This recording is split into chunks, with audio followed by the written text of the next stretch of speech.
Hello everyone. Let's start our control and coordination. Control and coordination, control किसके through होता है? आपका nervous system के थ्रू।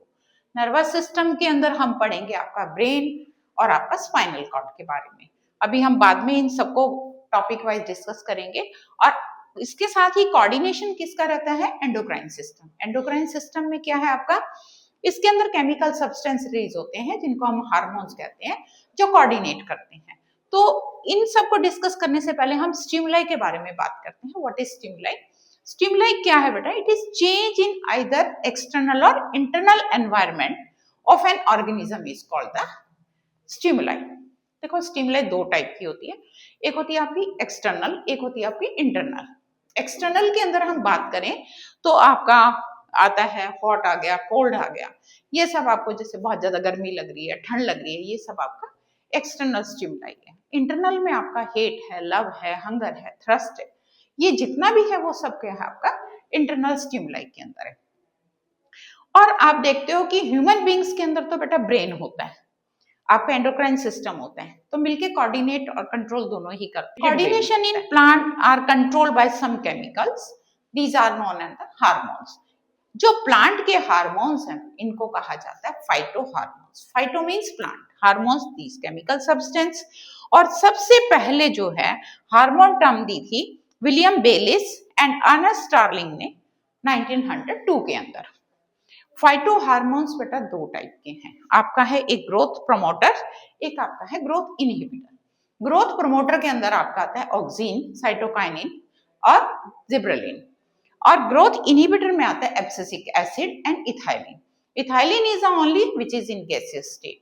अभी हम पढ़ेंगे ऑक्सिन के बारे में। अब हम करेंगे ऑक्सिन के बारे में। ऑक्सिन जो है बहुत इंपॉर्टेंट है। ऑक्सिन एपिकल डोमिनेंस में हेल्प करता है। एक तरह से प्लांट्स के अंदर जो है डॉन का काम जो है ऑक्सिन करता है। ऑक्सिन की इतनी चलती है कि एपिकल डोमिनेंस इसी की वजह से होता है, सिर्फ इलोंगेशन ही करता रहता है। तो ऐसे में जो है हम क्या करते हैं, आपने देखा घरों में माली आते हैं, वो जो है कट करके जाते हैं टिप, तभी जो है लेटरल ग्रोथ शुरू होती है, अदरवाइज ये सीधा सीधा सीधा इलोंगेट ही करता रहता है। इसका मतलब क्या है कि ये जो कहाँ प्रेजेंट होता है? Meristematic tissue of root and shoot tip. क्योंकि मेरिस्टेमेटिक टिश्यू में क्या है? पावर ऑफ डिवीजन है, तो इसलिए पाया जाएगा ये meristematic tissue of root and shoot tip. Help in the cell elongation, first coined by F W. Went 1928। Auxin जो है ये पहला ग्रोथ हार्मोन है discovered in plants. IAA, indole 3 acetic acid, main natural auxin in plants. और human urine के अंदर भी जो है ऑक्सिन पाया जाता है। आपका ट्रांसप्लांटेशन आपने देखा है आसाम के अंदर कैसा होता है बेटा, कि आप देखते हो कि वहां पे जो है कैसी ग्रोथ होती है आपकी, कि पूरी जो है इस टाइप से वेजिटेशन फैलती है। वेजिटेशन क्यों फैलती है? क्योंकि वहां पे जो है अगर हम एपिकल उसमें, ये सपोज करो हमारे पास एक पॉटेड प्लांट है, ठीक है, इस पॉटेड प्लांट के अंदर हम बात करें तो ये आपकी जो है, अगर हम यहाँ पे ऑक्सिन का देखें, हमने कहा कि ये डोमिनेंट है, ठीक है, तो ये सिर्फ यहाँ बढ़ता है। लेकिन आसाम में आपने देखा है कि आपकी ग्रोथ लेटरल होती है। आपका जितना भी आपका टी प्लांटेशन है उसके अंदर हम क्या करते हैं, यहां से इसको कट कर देते हैं। जब तक हम इसको कट नहीं करेंगे तब तक आपकी लेटरल ग्रोथ नहीं आएगी। तो लेटरल ग्रोथ के लिए हम क्या करते हैं, ऊपर से यहां से कट करते हैं, तभी इसकी जो है लेटरल ग्रोथ स्टार्ट होती है, अदरवाइज इलोंगेट ही रहेगा। ट्रांसप्लांटेशन इन आसाम जो है इसी का जो है एक मेन एग्जांपल है। Cut the tip of the stem to improve lateral growth of the leaves. Next हमारा जिब्रेलिन।